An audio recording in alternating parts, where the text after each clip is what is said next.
శిష్యుని, ప్రభా నా కాళ్ళు కడుగుతావా అన్నాడు. కానీ ప్రభా నే కడుగుతాను, ఇప్పుడు నే కడుగుతాను పట్టమన్నాడా పేతురు? అనలేదు.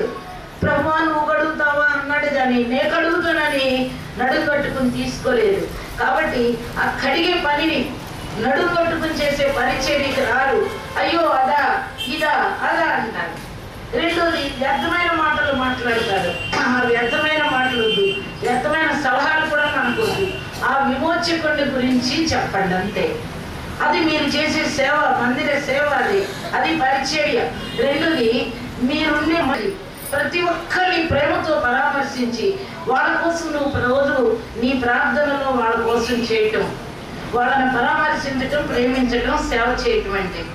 రెండోది నువ్వు మాట్లాడినాక ప్రేమ తండ్రి నాయన నీకు స్తోత్రాలు చెల్లిస్తున్నాం.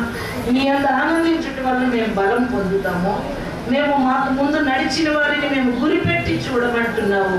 శిలువకు శత్రువులుగా వద్దు, మీ కడిపే మీకు దేవుడు కాదు, అట్లయితే నాశనమే మీకు అంతమవుతుంది అని ఫిలిప్పీ పత్రికలో పౌలు గారి ద్వారా మీరు సెలవిచ్చారు.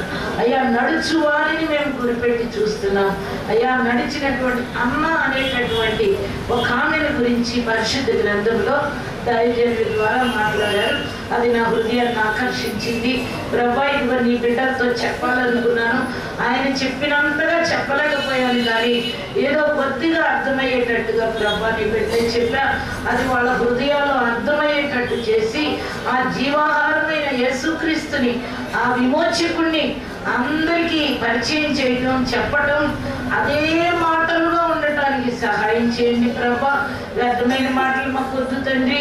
ఈ మాటలే ప్రతి వారికి చెప్పి ఆ యెరూషలేము, నూతన యెరూషలేము అనే పరిశుద్ధ పట్టణానికి ప్రతి ఒక్కరిని నడిపించగలిగిన శక్తివంతులుగా చేయండి.